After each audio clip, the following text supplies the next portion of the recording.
Australia's love affair with coal has helped sustain our prosperity for many generations.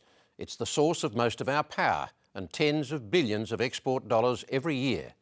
But around the globe, a seismic shift is underway.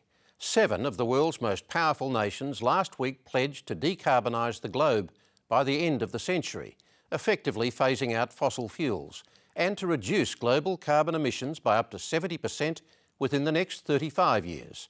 The UN says it's the beginning of the end for coal. We can have the richest coalfields on the planet, and it will mean nothing if the world's big investors take their money elsewhere. And that's what some are already doing.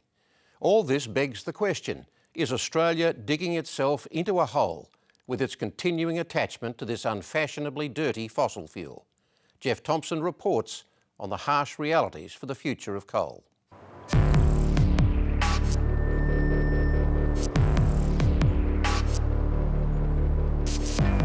It's ageing power plants like these the UN has in its sights. Victoria's Latrobe Valley is the smoking heart of Australia's addiction to coal consumption. This is why, sitting alongside the plants, is 500 years' worth of dirty brown coal, with no export market but ready to burn. Hazelwood is not just the most polluting power station in Australia, but one of the worst in the world.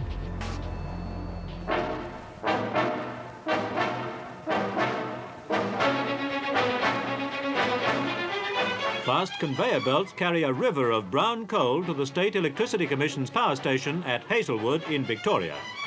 When it was built in the 60s, Hazelwood was a beacon of Australia's success in bringing power to the people. The belts can deliver 2,200 tonnes of coal an hour to the power station's furnaces.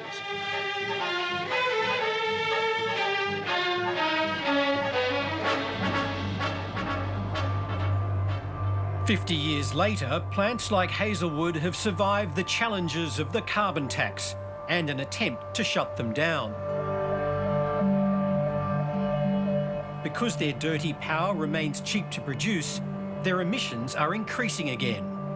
There is no real effort yet to clean them up or to pursue alternatives for baseload power. We need breakthroughs, we need research. You know, we need real effort into this. The union's head of mining in Victoria accepts that they can't go on forever. Yes. But he worries about the jobs of thousands in the Latrobe Valley and what comes next. If the answer isn't these power stations and these jobs, then we need transition plans on how to transition this community. There are very few incentives now for companies to apply carbon capture and storage technology or invest in new technology. There will never be use of carbon capture and storage without a carbon price or without regulation that forces companies to use it. So in the absence of a carbon price or legislation requiring carbon capture and storage, it's just not going to be used. The Abbott government has called divestment decisions stupid and rallied behind Australian coal producers. Coal is essential for the prosperity of Australia. Coal is essential for the prosperity of the world. Energy is what sustains prosperity, and coal is the world's principal energy source, and it will be for many decades to come.